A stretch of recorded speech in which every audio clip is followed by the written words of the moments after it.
दुनिया के जितने सादात इज़ाम है सर के ताज है, मगर जितने सादात इज़ाम है या तो वो मालिकी है, या तो वो शाफई है, या तो वो हम्बली है, या तो वो हनफी है, और ये चारों सैयद नहीं है।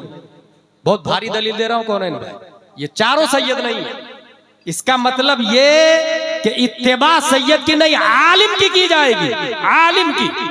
अब जो सैयद ये बोले कि मैं जन्नत में ले जाऊंगा, नहीं, निजाम मुस्तफा की बुनियाद पर जन्नत में जाएंगे। और निजाम मुस्तफा में यह है सैयद की ताज़ीम की जाएगी, कितनी ताज़ीम की जाएगी ये भी उलमा तय करेंगे, ये उलमा तय करेंगे कितनी ताज़ीम की जाएगी। और कुरान और हदीस में बेशुमार फजाइल आए हैं, और जिन उलमाओं ने सैयद की ताज़ीम की उनमें आला हजरत का भी नाम है, हुजूर हुज्जतुल इस्लाम का भी नाम है, और हुज्जतुल इस्लाम के शागिर्द है रईसुल उलमा। और रईसुल उलमा ये कहते हैं जिस घर के आंगन में अगर कोई सैयद कुल्ली करके पानी उगाल दे उस घर से भी मुसीबतें दूर हो जाती है और रब्बे कदीर बरकतों का नुज़ूल फरमाता है। नारे तकबीर, नारे रिसालत, मसलके आला हजरत, अज़मते सादाते किराम, फैज़ाने सरकार रईसुल हुफ़्फ़ाज़। औलिया इज़ाम के आरास होते हैं उलमाए किराम, यही औलिया किराम होते हैं। उलमाए किराम ही में औलिया किराम होते हैं, याद रखिएगा। गैरे उलमा में कोई वली नहीं हो सकता। मत्तखज़ल्लाहु वलिय्यन जाहिला, अल्लाह किसी जाहिल को वली नहीं बनाता। अब अगर आपके सामने कोई 10-15 अंगूठी पहन के बड़े बड़े बाल रख के औरतों को तन्हाई में बैठा के घंटों ताबीज देता और नमाज नहीं पढ़ता और कहता मैं वली हूं, मदीने में नमाज पढ़ता हूं, समझ जाइए वो लेग पीस दे रहा है, रोस्टेड दे रहा है, लॉलीपॉप दे रहा है, बेवकूफ बना रहा है आपको। मत्तखज़हु अल्लाहु वलिय्यन जाहिला, अल्लाह किसी जाहिल को वली नहीं बनाता। वलौ इत्तखज़हु लअल्लमहु, और अगर बनाता है तो पहले जहालत को खत्म करता है, इल्म से पहले इल्म अता फरमाता है। इन तमाम गुफ्तगू के बाद मैसेज ये देना चाहूंगा कि कभी भी शादी करे तो उलमा से करे। अपनी बेटी की शादी किससे करे? हाफिज आलिम से करे। एक चीज की गारंटी लिख के दे सकता हूं मैं, कभी आपका हाफिज आलिम दामाद शराब नहीं पिएगा। देखा किसी आलिम को शराब पीते हुए, किसी हाफिज को शराब पीते हुए? और शराब वो बुराई है जो 1000 बुराई की अकेले माँ है।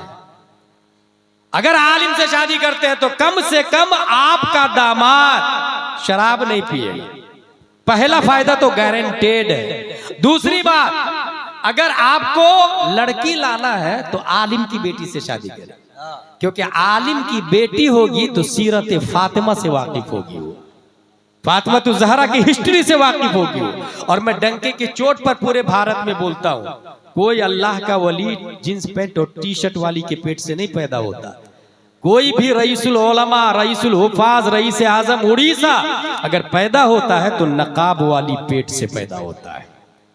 इस वजह से जो आलिम की बेटी होगी वो नकाब को लाइक करेगी। एक और बात बताते हुए चला जाऊं मैं, रिश्ता आम तौर से ढूंढने के लिए, वमा अलैना इल्लल बलाग आने वाला मेरा रिश्ता आम तौर से ढूंढने के लिए हम लोग अच्छे घर को तलाशते हैं। सही बोल रहा हूं ना मैं? हर शख्स अच्छा घर तलाशता है। हजरत कोई अच्छा घर होगा तो देखिएगा सुन्नी सही अकीदा होना चाहिए, अच्छा वेल सेटल होना चाहिए। अच्छा घर तो सब बोलता है, अच्छे का मेयार अलग अलग है, लेकिन अच्छा घर सब बोलता है। ईमानदारी से बताए, पूरी दुनिया में सबसे अच्छा घर कौन है? अगर आप किताब को खोल करके पढ़ेंगे तो पूरी दुनिया में, पूरे पूर्णिया में, पूरे बिहार में, पूरे हिंदुस्तान में सबसे अच्छा घर अल्लाह का घर है, जिसे मस्जिद कहा जाता है। कभी आप अपनी बेटी के लिए मस्जिद में दामाद ढूंढने गए? एक आदमी था, वो रोजाना मस्जिद में जाकर देखता था कौन को रहा पढ़ने को। एक आदमी समझ गया, भाई भाई भाई तू मेरी बेटी से शादी कर। उन्होंने कहा हजरत मेरे पास कुछ है ही नहीं। जानते वो साहब क्या बोलते हैं होने वाले ससुर जी? मस्जिद अल्लाह के घर में पहली सफ में तकबीरे ऊला के साथ 5 वक्त की नमाज पढ़ने से बढ़कर धरती पे और कौन सी दौलत हो सकती है? समझ में आ रहा है? इससे बड़ी और कोई दौलत हो सकती? इसलिए तू ही करेगा, तू ही करेगा। रिश्ता कभी भी करे आप, अच्छे घर में करें, और अच्छा घर अपने मेयार से तय मत करें। अच्छा घर अल्लाह का घर होता है, उसके बाद अच्छा घर रसूलुल्लाह का घर होता है, जिसको मदरसा कहा जाता है, वो रसूलुल्लाह का घर होता है। बुखारी शरीफ में आया, रसूलुल्लाह के मेहमान को सहाबी लोग खुद भूखा रह के उनको खिलाते थे। क्या आपके दारुल उलूम उस्मानिया में कभी ऐसा हुआ कि आप बिरयानी खा रहे हैं और बच्चों के बारे में पता लिया कि उनके यहाँ रोटी भी है कि नहीं, सालन भी है कि नहीं, सब्जी भी है कि नहीं? आपने अपने मकान के मार्बल को हर 5 साल में बदल लिया या टाइल्स को बदला। कभी उस्मानिया के टॉयलेट बाथरूम को जाके चेक किया कि रसूलुल्लाह के मेहमान किस पोजीशन में, वुजू खाने का क्या हाल है, नमाज गाह का क्या हाल है?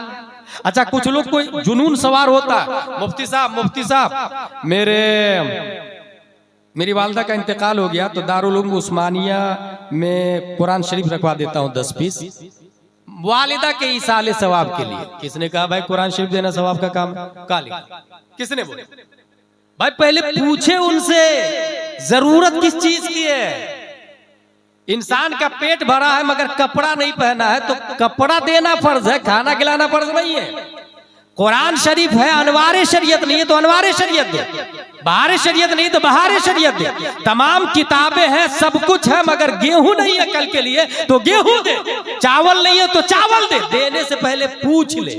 इसलिए कुछ तरीकों पर नजर सानी करे, यही है जलसे का मकसद, तकरीर का मकसद यही होता है।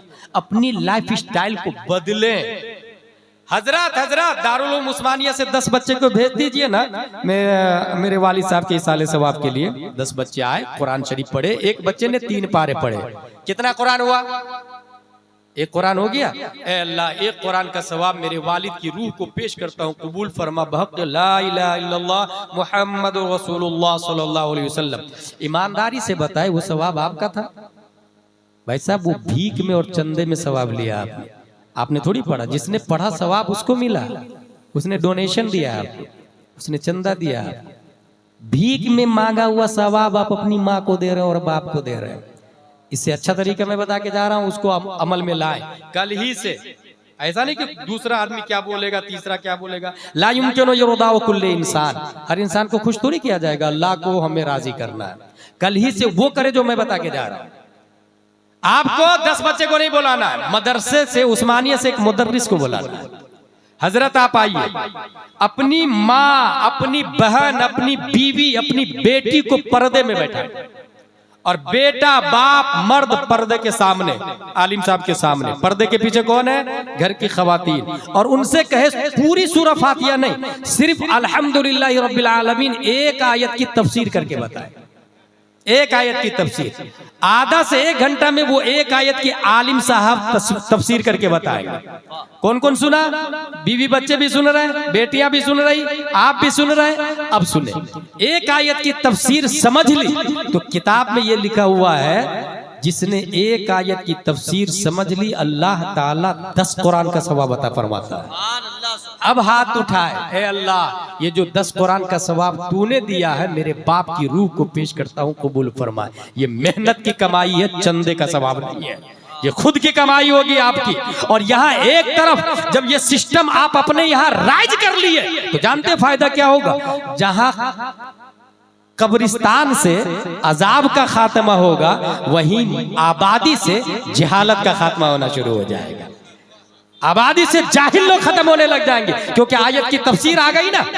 कब्रिस्तान से अजाब खत्म होगा, आबादी से जहालत खत्म होगी। और बीवी बच्चियां सब सुनी ना, जिस बच्चियों ने कुरान की तफसीर 12 सुन ली है, कभी काफिर के साथ भाग के शादी नहीं करेगी, कभी मुर्तद नहीं होगी। वो ये जो आए दिन अखबार की हेडिंग बन रही है ना, उसने ये कर लिया, उसने ये लगा लिया, उसने उसके साथ भाग गई। फिर कहाँ है मुस्लिम लोग, कहाँ है पंचायत वाले, कहाँ है मुखिया, कहाँ है गांव के इमाम साहब, मेरी बेटी काफिर हो गई, कोई बचाने नहीं आ रहा। जब हैया लल फलाह कह रहा था तब तो समझ में नहीं आ रहा था। जब कह रहा था बच्चे को मकतब में भेजिए, तब बोल रहे थे who are you interfering my personal life. मेरी बेटी सेंट पायस सेंट जोसेफ में पढ़ती है, जरूरत नहीं हमें मकतब में भेजने की। और अब चली गई तो तब उलमा याद आ रहे हैं। इसलिए मैं बेस बता के जा रहा हूँ, इंग्लिश के साथ साथ अपनी बच्चियों को उर्दू जरूर पढ़ाए, अरबी न। किसने कहा पूरा कुरान शरीफ पढ़ना फर्ज है? नहीं भाई, सूरह फातिहा और 4 सूरतें याद कर ली, ये फर्ज अदा हो गया, वाजिब भी अदा हो गया। एक ही आयत का याद करना फर्ज है, कौन है बाहर शरीयत में लिखा हुआ है। बाकी सूरह फातिहा और 4 सूरत ये वाजिब अदा हो गई ना। अब उर्दू ज्यादा पढ़े जो फर्ज है ना, उर्दू से मुराद मतलब जरूरियात दीन का जानना, मसाइल ये जरूरी, तो अरबी से ज्यादा उर्दू पढ़वा है। वो जो रमजान शरीफ में कुरान शरीफ पढ़ते ना खूब, यकीनन पढ़ना चाहिए, मगर साथ में मैं ये कहूंगा कंजुल ईमान पढ़े। 4 कुरान खत्म करने की बजाय 1 पारा पढ़े मगर तर्जमा के साथ पढ़े। दिल के अंदर भी ईमान की रोशनी मजीद बढ़ती से बढ़ती चली जाएगी। परवरदिगार आलम हम सबको कुरान शरीफ, हदीस शरीफ, फिक्र शरीफ पढ़ने, समझने, अमल करने की तौफीक अता फरमाए। वमा अलैना इल्लल बलाग। अस्सलामु अलैकुम व रहमतुल्लाहि व बरकातहू।